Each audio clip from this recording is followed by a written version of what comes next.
I am not looking forward to tasting you 6 days later after just having a cork stuffed in you and sitting on the counter at room temperature.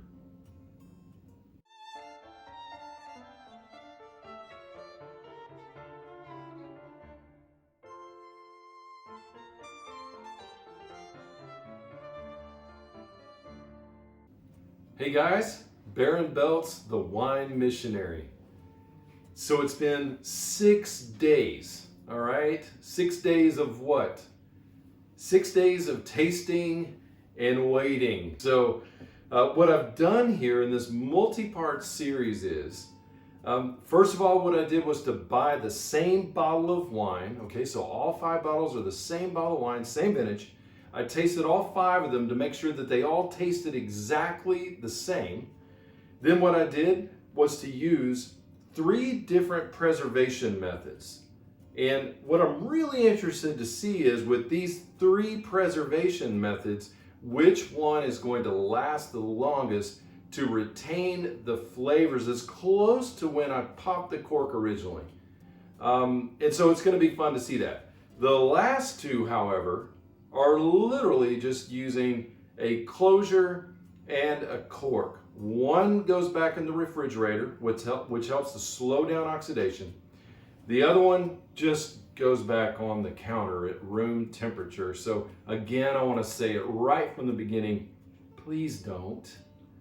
These are really kind of inexpensive in the long run if you want your wine to taste good, all right? So with that, what I'm going to do is pop the cork on number 5, which has been the bottle sitting at room temperature. I'm going to go ahead and pour that now and go ahead and get the cork right back in it because I am trying to preserve it to some degree. All right. Before I taste these, I'm going to go ahead and reseal all of them so that oxygen is not further affecting them even while we shoot this video. So the first one is re-pour. You can watch the previous videos on all of these different methods that I'm using. We'll have links below so that you can see how to find these and purchase these near you if you're really interested in it. So re-pour, it literally just looks like a bottle stopper. You just take a seal off of the bottom, but I'm using the same one because according to re-pour, this thing should last for the entire life of this 750 bottle until I finish it. So I'm going to go ahead and put that back in, just like that. Super simple. The next one is the pump. I've said it many times, it's my favorite method because it is the most cost-effective method. Once you've bought what you need, that's all you got to do. And then you just use it over and over and over again, as I have for, I think, a decade now.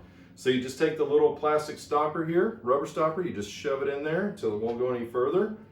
Put it right over the top, grab the bottle and the piece, and do this until it won't pump anymore. There you go. So now I know that one's finished. With the argon gas, you'll recall that what this does is it displaces the oxygen that is gathered inside of the bottle. So you just take the little piece, you stick it in there, kind of like your WD-40 bottle. And what you're going to do is you're going to place it in. You don't want it to touch the surface of the wine. You'll just depress this for 1.5 seconds. So count with me. Oh, first you got to take the cap off. 1, 1.5. Bingo. Then you put the cork right in there as quickly as you can. And then the last, like I said, it's really not a wine preservation method. It's a cactus stopper, and you just put it right back in there. Obviously, this does nothing to remove oxygen, but the difference between these two is that this one has been in the refrigerator along with the previous 3. As I mentioned earlier, oxidation is the enemy of fresh wine.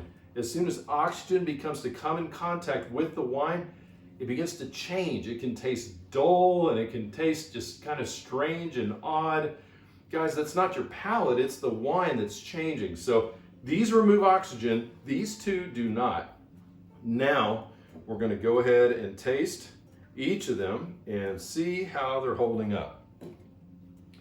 So we're going to start with the re-pour.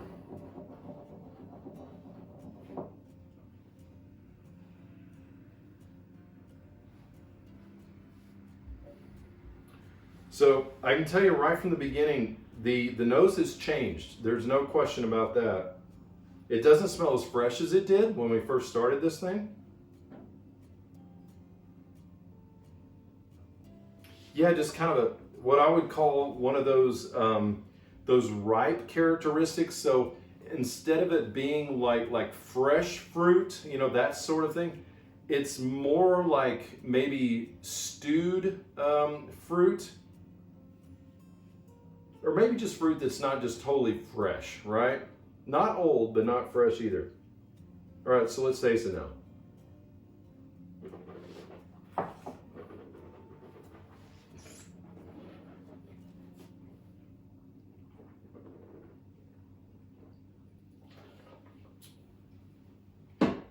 Yeah. So on the palate, really, it tastes pretty much like I remember it from the beginning. The aromatics many times are your first clue that a wine is kind of, you know, beginning to change a little bit because you've, you know, popped the cork initially and now it's been several days later. Like I mentioned, this is one in a series. We're now 6 days into this to see which of these methods will work the best. So it's not off. There's nothing wrong with the wine at this point. It seems to be doing a pretty good job of preserving. So let's move on to the pump.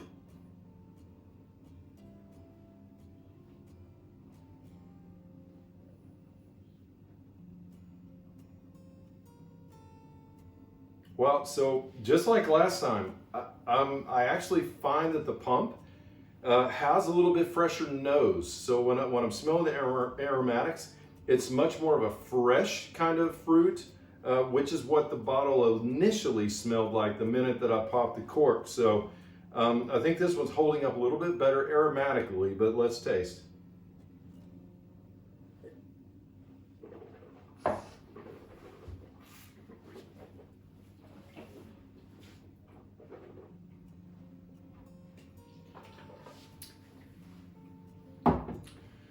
Yeah, man, that's holding up really well. So, yeah, flavor profile is still there. Still kind of got that cool little, you know, blackberry, little touch of spice. That's really where this wine lands. Again, as I've mentioned before, it's only €4. That's why I used it for this test, is because it's so inexpensive, and yet I think it's still a good value in wine. So let's go with the argon gas next.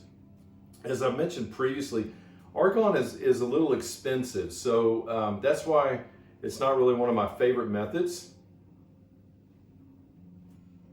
Yeah, so this is actually smelling much more like the first wine. Again, not completely fresh fruit like I smell with the pump, actually.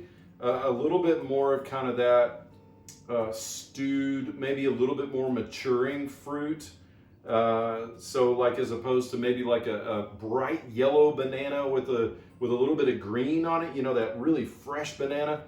Maybe has a little bit of brown on the outside, not a lot, but a little bit. It's that difference and that sort of aromatic when you smell a banana, just with that little bit of difference, and that's kind of the difference that I smell here.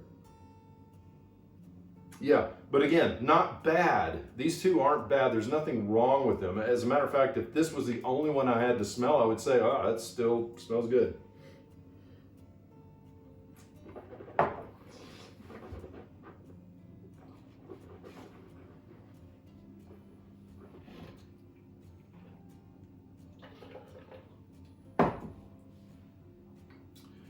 Okay, so I'm really pleased, guys, with the first three. The first three, there is really not a humongous noticeable difference between day one, when I popped the corks fresh, day three, when I did this test again, and now day 6. Really not a huge difference here. Like I said, aromatically, these have changed just a little bit. But I'm pleased with all three of them, actually. This one just seems to be holding up a little bit better than the other two. Okay, so now we come to the two that I'm not looking as forward to taste for sure, because there's been no oxygen removed from either of these. So let's go with the cactus stopper, see how it's holding up.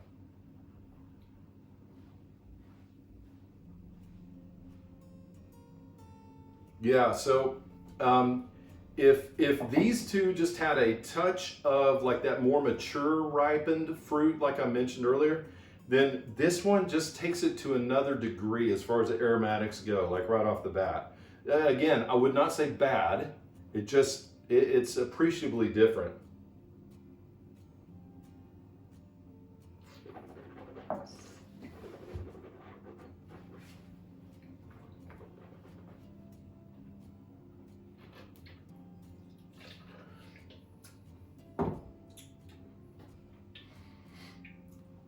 You know what, guys? So far, the surprise of the tasting is that dude right there. So from day 1 to day 3 and now day 6, while it has degraded a bit, no question, the flavors are a little more flat, not as expressive as it was from the beginning or even 3 days ago. It's not bad. In other words, it hasn't completely gone downhill yet, which is exactly what I expect from this one. All right, guys, again, as I prepare to smell this, which I'm really not looking forward to smelling or tasting it, I've told you in the previous couple of videos, just don't do this. Please, at least put it in the refrigerator, okay? But to just take your cork, drink a glass of wine, and just throw it on the table for later, just hoping it's still going to be good, guys, it's just a bad idea all around, because at least you could put it in the refrigerator with a stopper. Like, at least that would help. All right, so here we go. Drum roll. After smelling something earlier today, a wine that was just yuck, I'm really scared. Oh my goodness. Okay, guys, this is when a wine smells like this. Like, let's say that the waiter, he comes to your table, you've ordered a glass of wine, he brings the wine to you, because most of the time, unfortunately, a lot of places, they don't actually pour it in front of you, the glass. They just pour it back there behind the bar or whatever, then they bring it to you. So you have no idea how old this bottle is. In other words, you know, how long ago did they pop the cork? And, you know, at what point is it? Did they just pour you like the bottom of the bottle where you've got something that's aged a bit? Did they even refrigerate it to help preserve it a little bit? Did they use any of these methods to actually remove oxygen? Doubtable in many cases, unfortunately. So, but this happened not too many days ago, actually. So the wine comes to the table and I smell it and I go, okay, so one of two things is wrong. Either the wine has a flaw to begin with. In other words, it was just something wrong with the bottling, or maybe it just wasn't made that well.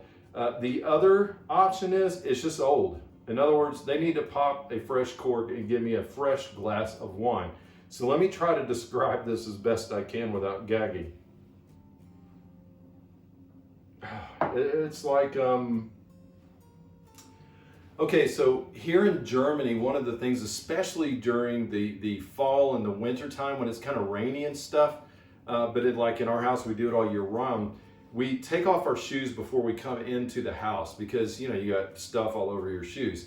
Well, when you walk out there and that smell with all those shoes that are out there, it's got a little bit of that smell. And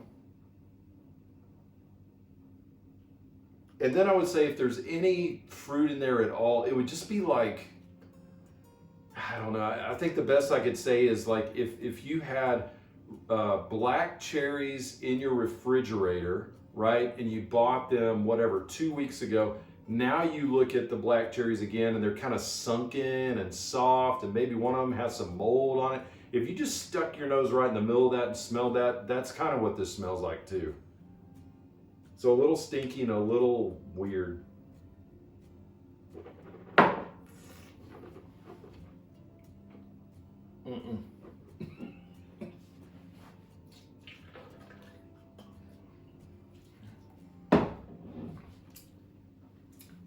Okay, my description is wrong. That's it. That's wrong. Ugh. Okay. Tastes very dry. Like if you sucked on a tea bag, like a used tea bag for like 30 seconds, that's the way that kind of like, whoa, it just draws your mouth up. There's no fruit at all when I taste that, okay? It's like, it's wrong. That's the best description I have for it. So don't drink that, don't smell that. But here's my commitment to you, as I've said from day one, until the last bottle is gross, I'm going to continue to smell and taste all 5 of these as they progress. So guys, if you've been enjoying this, this is the 3rd in a series now. If you've been enjoying this, will you please give it a thumbs up? There's lots of other videos too, so if you visit, look below, we'll give you a link to the past 2 videos so you can watch the first one 3 days later, and now we're on the 6th day. I hope you've enjoyed this, and with this, until next time, I'll say, cheers!